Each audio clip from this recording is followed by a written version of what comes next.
Hi, everyone. Welcome to our first roundtable of the day. Please remember to remain on mute unless you are asking a question, and please remember no follow-up questions. And without further ado, I'll pass it over to Carly, who's going to moderate for us. Hi, thanks everyone for coming. Hi, Gregory. This is our parent press here that are very excited to talk to you. I'm gonna kick off our first question over to Kathy. Kathy, if you want to ask your first question. You got it. Good morning. Thank you so much for being here. So sure to let you know this was the best Pinocchio ever that he's ever seen. So I wanted to ask you, what is it that you would like your audience goers to walk away with this Pinocchio? I think what I love about this movie is that it's got so many morals, and obviously you're all parents, so you can relate to a lot of what happens between Geppetto and Pinocchio. But what I love is that it's not just them two. There's three main father and son figures, and so there's the Podesta and Candlewick, but then there's also Volpe and Spazzatura. So you can see throughout the film there's these relationships, and they get into conflicts, and at some points Count Volpe's angry at Spazzatura, or the Podesta is saying to Candlewick that he's a disappointment. But I think you've got to watch the movie and take away that in the end Geppetto realizes he loves Pinocchio, and that he is his son, and that he is a real boy, and that your parents might call you things like a burden or treat you wrong, but in the end they are there to love you. Thank you so much. I appreciate your time. Thank you. Carrie, would you want to ask the next question? Good morning. So Pinocchio is a boy or a puppet of many different personality characteristics throughout the movie. We get to see him being kind of sassy and innocent, to being brave. What is the one personality characteristic that you enjoyed portraying the most throughout the movie? That's a very good question.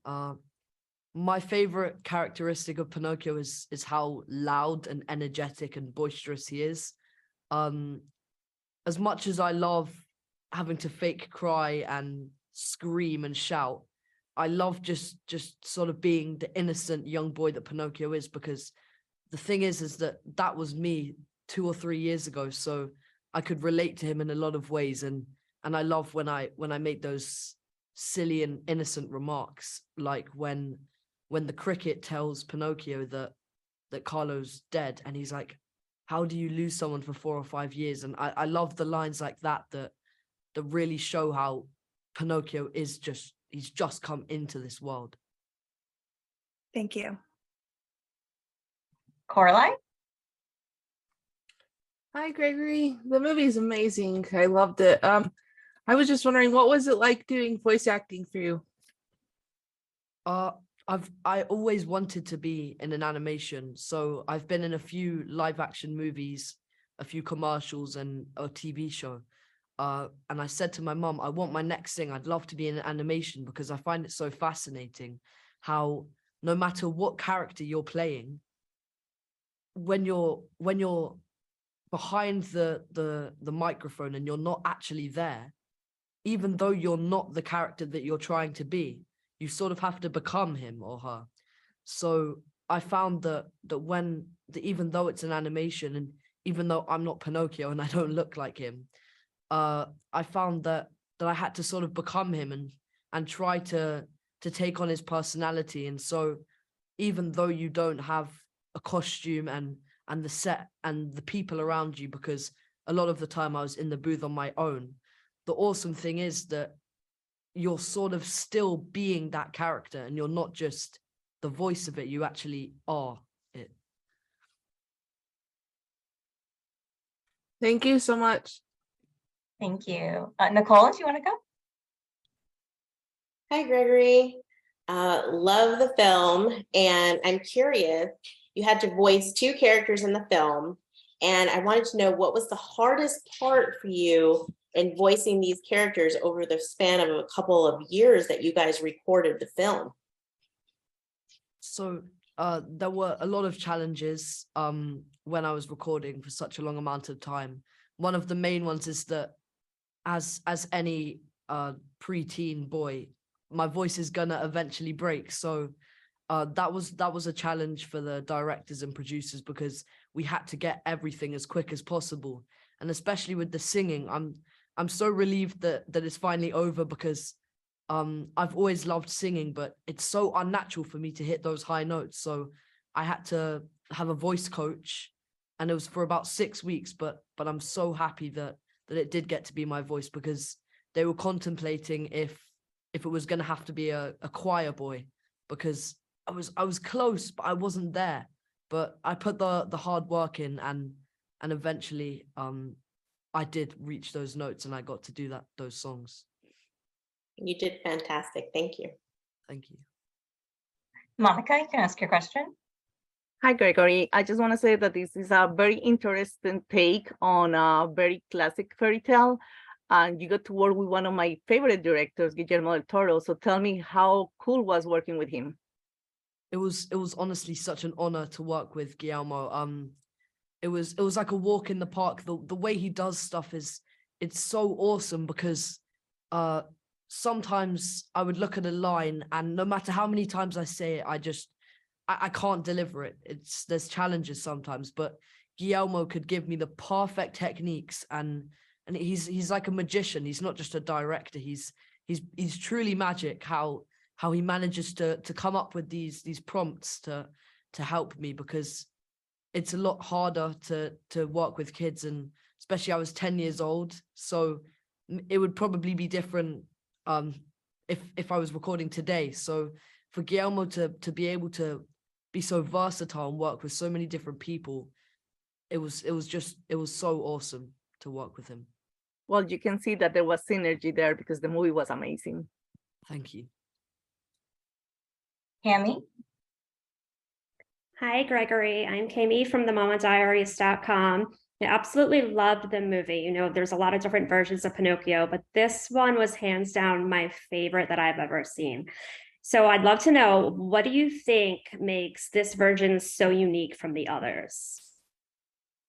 I think what makes this version so unique is that it's not just an animation that it's made to sort of make money. It's really a beautiful story. And I think what Guillermo said is that he tried to make it as naturalistic as possible. And it's so pure, like when Pinocchio's nose grows, the leaves grow out and branches come out instead of just going in a straight line. And so I just think it's so awesome that's the way he's done that. And it's also a little bit more creepy. But I think that it makes the movie a lot more interesting and beautiful. Thank you so much. Thank you. Robin? Hi, Gregory. I'd love to know, did you have a favorite scene from the film once you saw it finished, or maybe a favorite scene that you recorded? That's a very good question as well. So I've got a favorite scene that I did, and then a favorite other scene. So the favorite one that I did was towards the end, when I had to lie to make the nose grow so that everyone could get out of the dogfish. And I just completely loved the concept of that. I thought it was so awesome. And I was speaking to Patrick, the writer, and I was just saying to him, how do you come up with this stuff? Because it's so clever. And so I loved the final product of how that worked, because he completely lies. And it's also really sweet, because when Geppetto realizes he's lying and he's saying that he hates him, it means quite the opposite. And Pinocchio is basically saying that he loves Geppetto. And then my other favorite scene, it was actually a song. I really, really like Christoph Waltz, who plays Count Volpe. I love his song about we were a king.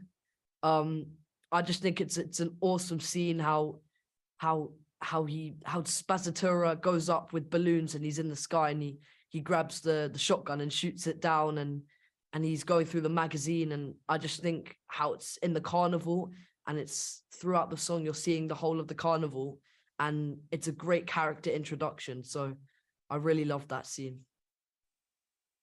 Thank you so much. Amanda?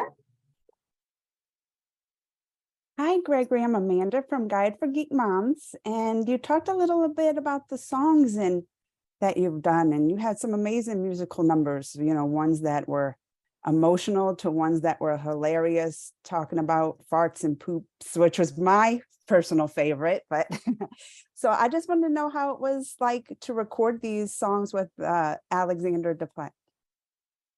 Alexandra, he's such an incredible man to work with. He's a very, very big perfectionist, which is obviously great for the viewers, but for me, it was a big, big, big challenge. I'm very happy that now I think him being a perfectionist and making me sing Everything Is New to Me almost 80 times. I'm very happy with how it worked out, but no, it was awesome working with him. The same with Guillermo in acting is that I've learned these vocal techniques and how to hold certain notes that I'm just going to use for the rest of my life. So I'm so thankful of this. Well, it was incredible. It turned out terrific. So thank you. Thank you. Jana? Hi, Gregory. I'm Jana with whiskeyandsunshine.com. So this is your first big voice role, obviously. And you talked a little bit about how long it was in the process of doing this recording because it took so long, but what was your favorite part of the actual process for the voice recording work? My favorite part, I really just love being in the booth, and I've met so many incredible people over the way and over the journey, but just being in the booth and getting to show so many emotions, it was so much fun. And that's one of the things I love about Pinocchio, is that he's almost every emotion you can think of. Anyone you can name, Pinocchio goes through that in the film. So being able to scream, cry, and sing of joy in the same recording session was awesome. Thank you. Melissa? Hello, Gregory. I just finished watching this last night, and I honestly think it was my favorite movie of the year. I honestly do. I watched it with my parents, actually, and I was just nailed. So my question is, through the casting process, I'm sure it was a long casting process. Could you tell us how it was getting cast as this iconic character and how that went about? So it's actually quite a funny story. It started off, and it was just an animation. There was no title. It was sort of anonymous because it was a big secret. And so my mum she emailed me a list, and it was one line, and then I had to say it: sad, happy, angry, excited, confused, curious. And I was all for it. As I said earlier, I'd always wanted to be in an animation, so I put all the effort in and waited. And a few weeks later, I got an email saying callback for Pinocchio, and I was really confused. I was saying to my mom, "Do you mean the first audition, or was this a mistake, or is this a joke?" And I was completely shocked, because even to get a callback for Pinocchio it's such an honor. And so I was desperate for this part. I put all my effort in, and the final audition, I went to a recording studio in London with one of the producers, Alex, and I had to say a few lines and then sing a song. And then one day I got the part, and I was at my friend's house, and I didn't have a phone at the time because I was very young. And so my friend's mum walked in, and she's like, "Your mum's on the phone." And I was kind of worried because, I was on a play date. That doesn't really happen, but I picked up the phone, and it was actually my brother, and he said to me, "Greg, can I call you Pinocchio?" And I knew I got the role, and I was jumping up and screaming, and here we are today. I love that. Congrats to you. Thank you. Tracy? I want to join in with everyone about what a tremendous movie this was. And we've spoken about a lot of the deep topics and the great morals. And I wanted to know what you came away from the film with. If you felt like that you grew from making the film? I think all the movies that I've ever loved are ones with a big deep moral. So it was so cool that Pinocchio has this as well, because it's a story about loss and the grief of a child or just anyone, and in the beginning it shows you how Geppetto, he's just broken from losing his son, and then it shows the relationship and love between a parent and a child. It doesn't have to be father and son, it could be mother and son or mother and daughter. And so showing that and showing how the relationship is never perfect. You would never see someone, and they said they've never had an argument with their parents in their life, but it's really, really beautiful how it portrays that and mirrors over different character duos in the film, and I'm just very happy that I got to be part of this incredible story. Absolutely. Thank you so much. Thank you. Alicia? Hi, Gregory. What would you say is your favorite part about being able to be the voice of Carlo as well as Pinocchio in this new version of Pinocchio? My favorite part about being Carlo and Pinocchio is that it shows a really good resemblance between the two of them, because Mark and Guillermo initially told me that I was going to be voicing both of them, and the reason was they didn't want me to put on a different voice for Carlo. They wanted them to sound the same, because the whole thing is about how Carlo dies and Carlo's soul gets taken and put into Pinocchio, and that's why you could see one of the songs Pinocchio sings in the carnival is the same tune as Carlo's mother, as the song that she taught Carlo. So yeah. Thank you. Thank you. We have time for a few more questions. I'm just gonna start from the top here. Carrie, did you have another question to ask? Yes, hello again. I love the songs in the movie. The Ciao Papa is absolutely beautifully sung. My kids, they love the poop song. I don't know what it's called, but the poop song. I wanted to know what your favorite song was in the movie to perform. My favorite song to perform was actually the Fatherland March. I think it starts when Ciao Papa finishes, because I remember I would be in the booth and I'd be marching like this, and going like this, and I really loved. I got to shout and really put loads of energy into it. So that was my favorite one to film. But my actual favorite one to listen to was, I said this earlier, but Count Volpe's song about being a king once, that Christoph Waltz sings. I actually think that when that comes out, I'm going to add it to my playlist because I really, really love that song. Thank you. I've got time for one more question, and I'm going to ask a question here. What was it like in the booth process? Like how you were working with Guillermo, and did you ever go into the booth with any one of your actors?